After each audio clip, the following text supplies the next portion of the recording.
Hello everyone! So, it has been a hot second since I filmed a school-related video, and to be honest, I wasn't planning on making another one, but I recently realized how many views and comments are on my Arizona State video from last summer. So I thought I would make this video to answer all of your questions in the comments more in depth, because I did comment back, but there's only so much I can say and I get lazy typing things out, so I thought I'd make a whole video dedicated to this. So just to reiterate, I am getting my master's in psychology from Arizona State online, and I received my bachelor's in psychology from a California State school in person. So I have no experience personally with online bachelor's programs. I am graduating this summer, so I'm just gonna go through your comments, respond back, and add in any extra info I can give you. I have my laptop down here, so if I'm looking down, that's what I'm looking at. The first question is, do they send you textbooks, physical textbooks via mail, or is everything literally online? So, from my experience, it's completely up to you. I think a lot of textbooks nowadays do come as like an e-text online or as a physical one. So I personally, I hate reading things on the computer, so I always get physical ones. And I don't know if I mentioned this in my previous video, but slugbooks.com is the website to go to for textbooks. Never, ever, ever buy your textbook from your college's bookstore.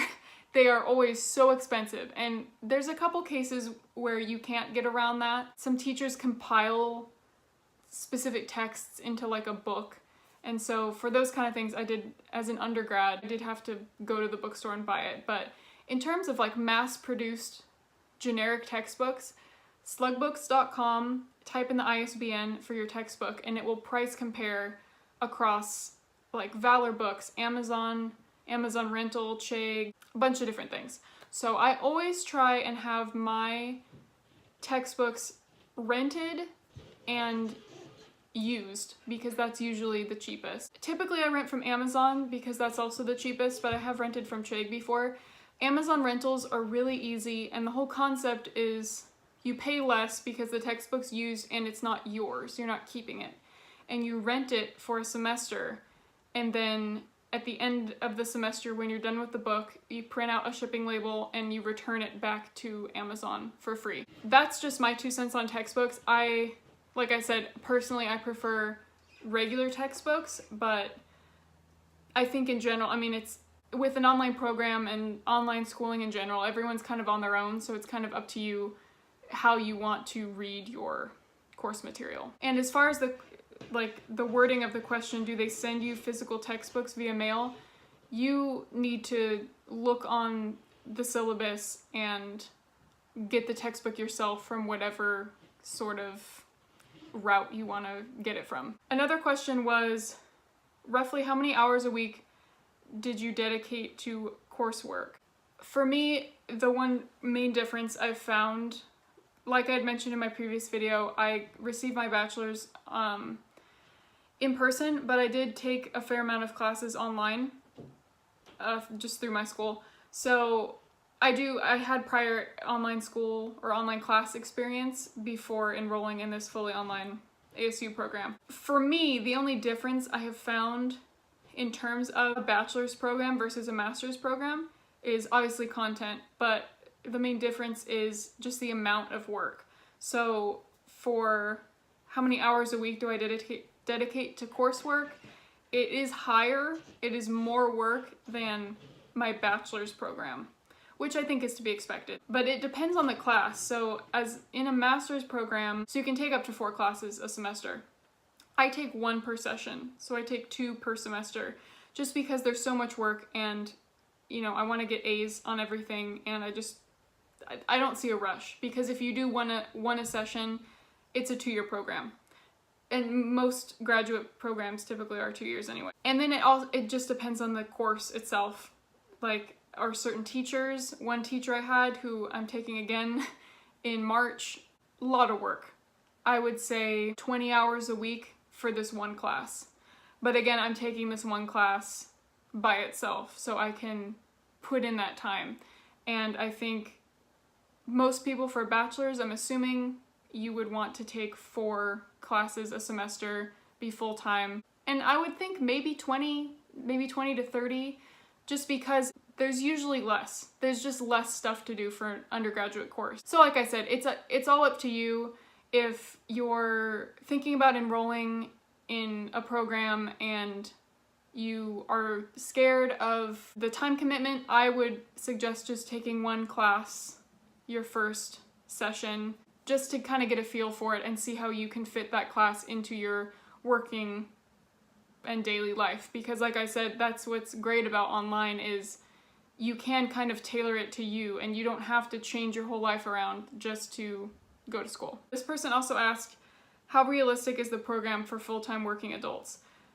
Like I said, my program, I'm in a master's program for psychology, and all master's programs are different. You know, I can't speak for anything else, but I work 40 hours a week, and it is realistic. But I don't have kids. I have time. If I was a busier adult, it would be a struggle, but you could still get it done.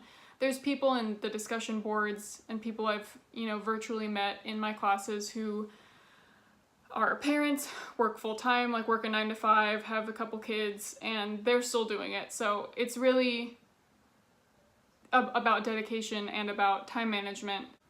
And then if you're a full-time undergrad, that'd be 40 hours a week, which, people say, being a full-time student is like having a full-time 40-hour-a-week job, so it's kind of up to you. So someone else asked, planning on enrolling for a master's online program in the fall for this year, English as a second language master's program, and wondering if I had any suggestions or opinions on the program and what they should expect. So I can't speak to your specific program, but I would expect, just in general for anyone, and I guess this would apply to undergrad as well, but ASU is very supportive, and they have a lot of programs and classes in person as well as online. So they're a very established school and rather famous, I guess, for their online program. So they run very smoothly. There's a lot of people working on the online sections and the online components of this campus. And so I would expect you to feel very supported and connected to the staff at ASU, even though you're online. We all have an academic advisor. We have a success coach that you can use or not use if you want someone to talk to, someone to help motivate you. Every time I have emailed my academic advisor, I have heard back within like 3 hours. So the people that are there working for the online program they're on top of it. So you're not going to be left hanging. You're not going to, if you have questions about how the program works or how to apply for graduation or things that in person you would just walk into a building and ask somebody, you can email and they will get back to you very fast. You can also set up times to message someone. You can set up times to have like a phone call and talk to them. So I would tell you to expect to feel very supported and confident in what you're doing, even though it is kind of isolating since you're studying and learning by yourself. So I don't have any suggestions about this program since I'm not in it, but opinion-wise, I have heard good things about it. There's a Facebook page for people in the online program, and quite a few people on there are in this program and they say great things about it. So a question I got today actually is about testing and how tests work. So tests are obviously taken online, and from my experience, they've all been through either Blackboard or Canvas, which most of the classes are run through. It's basically where all of your classes are, and how you navigate your classes is on like a bigger program. And the majority of the ones I've had are multiple choice. Some have been multiple choice and then also like fill in the blank kind of thing. But multiple choice ones get auto graded by the program, so you get immediate feedback, which is nice. If you hear weird noises, my cat is playing with a toy. For my program, everything has been multiple choice, and it's all been open book. So they can't really enforce no notes generally because they're not here. So if I want to look at my notes or look at my book to try and find the answer for a quiz question, there's nothing really there to stop me.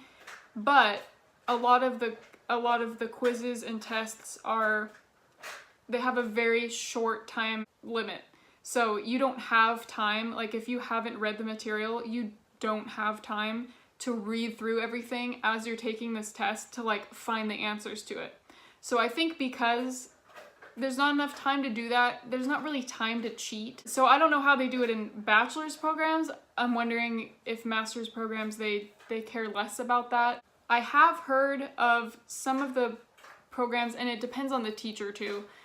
There's some type of like browser application that you download on your computer, and then it prevents you from clicking or opening other windows so that you have to stay on the web page that has the test. So that prevents you from like Googling the answers, but it doesn't stop you from looking them up on your phone or looking them up in notes.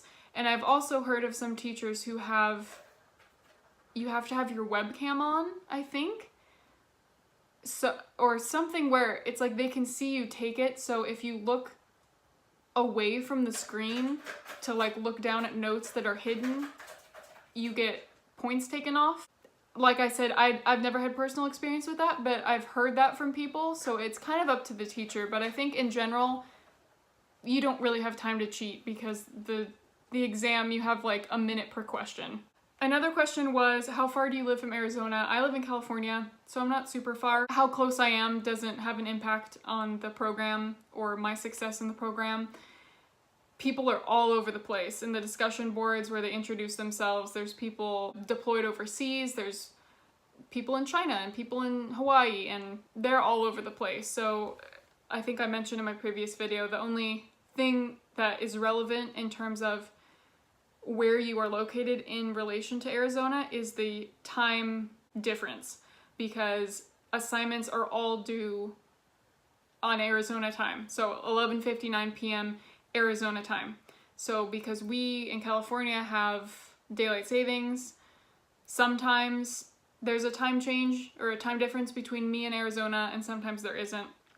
People who are abroad and things really need to be aware of the time. I keep Phoenix, Arizona on my phone on the weather app, so I can easily check what time it is there if I'm somewhere else. So that's really the only relevance, that your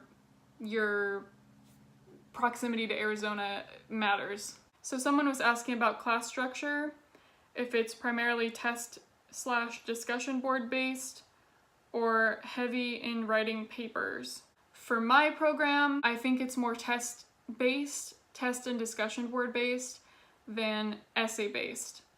But I'd say half of my classes I've taken do have like a big final essay or a big final research paper at the end of them.